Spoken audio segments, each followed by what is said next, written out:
Gostaria de pedir, então, para que todo mundo falasse num determinado momento, em alto e bom som, esse registro da língua portuguesa.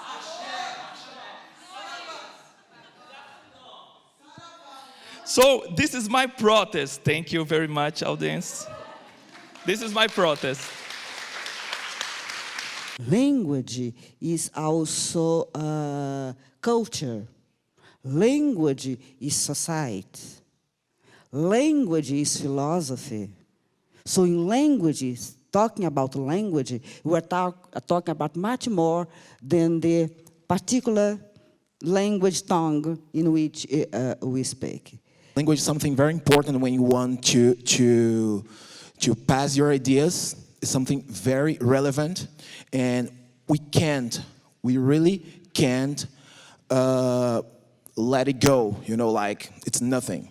This is important, so we always have to talk about it, and when we are in this situation, we have to assume a position.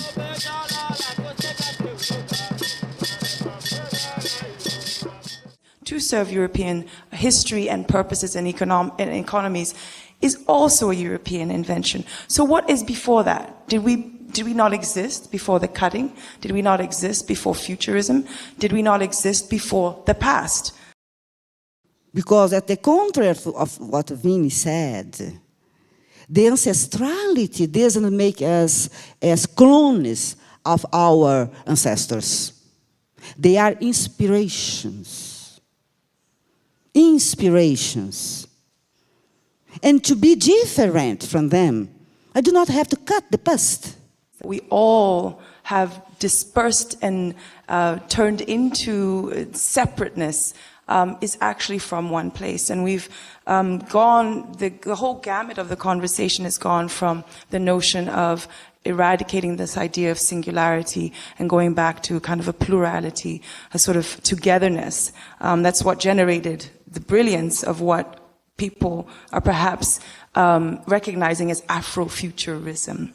And I do agree there's something reductive, but there's also something magnificent about thinking about Africa as a place of future. But Africa has always been a place of future. That's all it ever was. A discussão toda me parece um pouco abstrata sobre o futuro African Futures. É uma ideia que está eivada e próxima dessa discussão do afrofuturismo.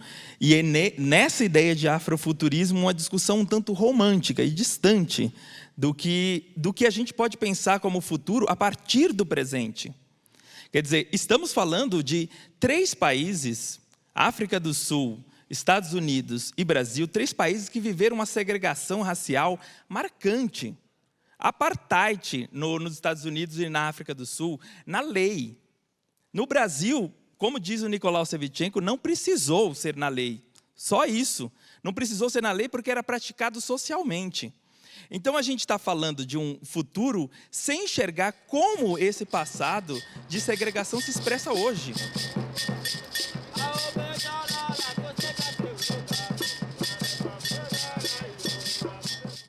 It is important to say that Brazilian racism is a little bit different of the US one, of European one. Okay, this is for our friends there in New York and Johanesburg. Probably they know that, but it's always good to emphasize it. In Brazil, we got a racism that isn't based on ancestry or one-drop rule. We don't have this. Todo mundo sabe o que é one-drop rule, né? Que tem nos Estados Unidos. Okay. Our racism has another type of subjectivation and social practice. It is related to the way people look at you. It is aesthetic. It is related to your skin color. It is epidermal. One, I think I've noted the minute we kind of switched from Johannesburg to Sao Paulo, the moment we sort of crossed the ocean, so to speak, the Atlantic, was this slippage between the use of the term African and the emergence of the term Black and Blackness, and how that points to, as I think Lita was kind of approaching towards the end of her remarks, this kind of, that troubling distinction, that kind of who can hold on to an African future? Who can articulate what an African future should be?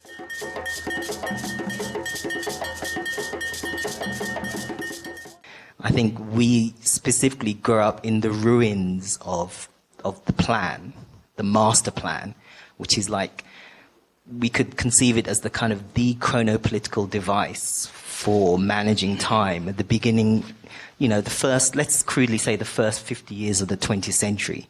So the Pan-Africanist project, broadly speaking, whether that's analyzed by Du Bois or Padmore or Nkrumah, is a project for a master plan.